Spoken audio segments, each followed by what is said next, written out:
This is the VRIG case for the Ace Pro. I mean the Insta360 Ace Pro. So here we go. So here is the case, and let me take out the case. Okay, I hope it fit.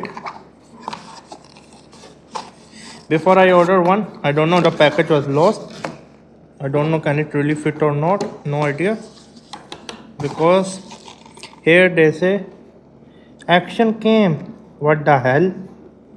Okay, they say Ace Pro, but there is Action CAM because you know DJI and the DJI Action and the GoPro are smaller in size. Can I fit or not? Just a moment. As you can see, it barely fit. Okay, it's better than nothing, to be honest with you. It's barely fit. I mean, normally I just put my Insta360 like this and I'm walking.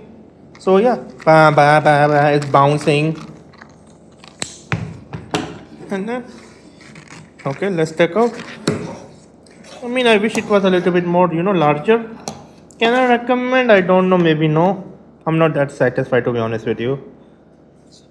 I mean, I'm not satisfied. Subscribe and bye.